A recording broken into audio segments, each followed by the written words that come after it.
Right, I'm Mari Quinn and I'm teaching at Mary MacKillop Primary School, which is in East Keilor in Melbourne. This last term we have been looking in media at getting the message across, and we've used multiliteracy's model to create a political flyer using some of the strategies in multiliteracies. And one of the things the students really enjoyed doing was fooling around with the images. So this was an example. This was a photo. We talked about how you could make a person look lonely because there was a lot of space around the actual subject of the picture.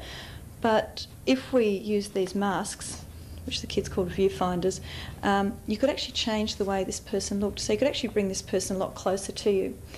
And one of the things in political flyers, of course, is that you always bring the image very close.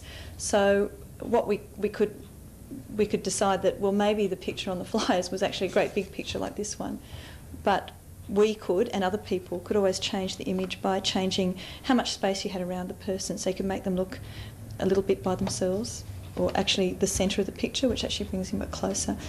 In term 1, we went on an excursion to the Brimbank City Council and to the electoral office in Victoria, and we learnt about government language, and so that's how we know where the ward is from.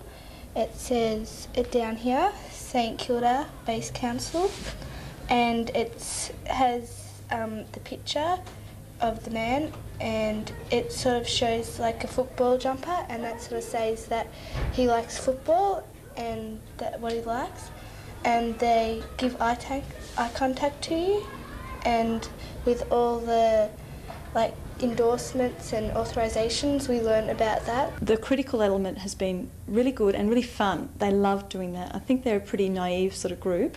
I'm assuming that because the oh wow factor is so, oh, they're trying to do that with us, has been really interesting.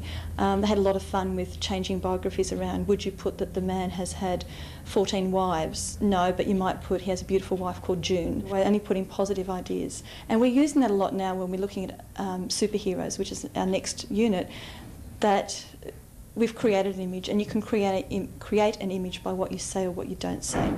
From what we learnt about getting the message across, everyone designed their own flyer, and this is mine.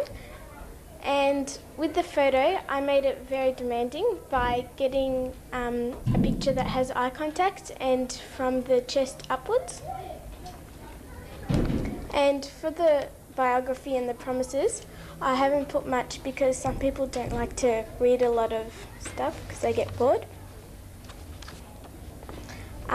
Here is an endorsement by a girl who knows Sally's smart and is telling everyone about how good she is and why she would be a good person.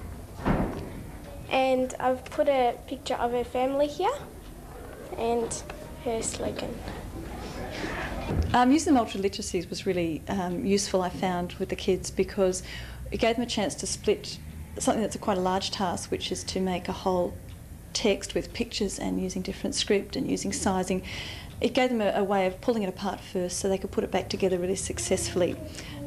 Using lots of ideas they probably hadn't come across, such as looking at the spatial dimensions, which they probably can't articulate, but they have an understanding of how to place people together, which I'm finding now that I'm doing other facets of media that they can refer to, so they know that we make people bigger or smaller depending on how what their relationship is between each other and also between the viewer, so they understand ideas such as making eye contact or how we can change pictures around to create a different image. That's been really useful, and I found that they've really used that in lots of ways.